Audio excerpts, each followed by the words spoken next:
Alright, we can't panic. We have to clear our heads and really think about what's going on. Now, Wilbur is dead. We just saw that. That makes the second person tonight. Not only that, his body was moved and he was hit over the head. And now his body is gone. Again. So, that should indicate a couple of things to us. That's actually a big lead over what happened last time with Gertie. So if we really think about it, we've got his monocle. We took that from his body, and we have it. So it's kind of good news. I don't think we can say that we're insane and just imagining things, because how would we have got the monocle otherwise? That also means that there's a murderer loose on the island. I mean, there's no way this was an accident or a suicide. He was hit over the head and his body was dragged to the chapel. So, who could have done it? Who do we have as our suspects? Well, a couple of people definitely spring to mind right away. First off, there is Clarence, who Wilbur was the only other person who knew about his horse racing thing. Well, one of the other people who knew about his horse racing thing. And he might have killed him to keep it secret. However, Gertie mentioned knowing a little bit about his horse racing scheme too. So Clarence also would have had a motive for offing Gertie.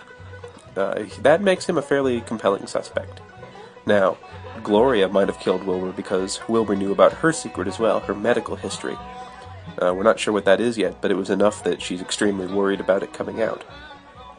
Also, we found feathers on the ground where Wilbur was sitting and where he disappeared from that might have come from a feather boa.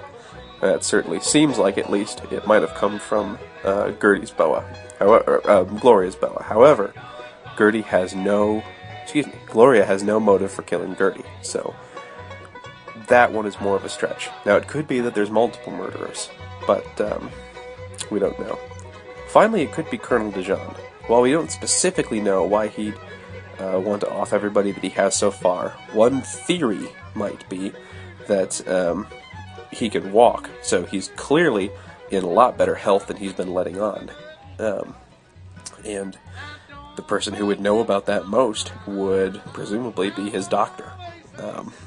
He apparently, assuming he's not totally inept at his job, he might know that Colonel DeJean could walk, so maybe he wants Wilbur out of the way.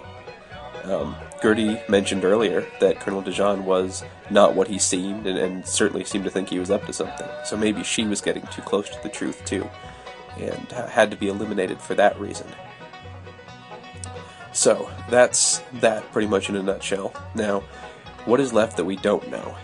There's a couple enduring mysteries that we probably need to start thinking about and sorting out. First one is obviously the identity of the murderer. There is at least one killer loose on the island, and, finding out who that is ought to be job one. However, that's not the only thing we don't know. Where are the bodies being hidden? It's certainly possible that they're being thrown in the swamp, although I'm not sure that they would sink necessarily, and we haven't seen anything floating in the swamp. What is wrong with Lillian, our friend? Why was she reading to dolls? Is she going through a psychotic break? Is the stress getting to her?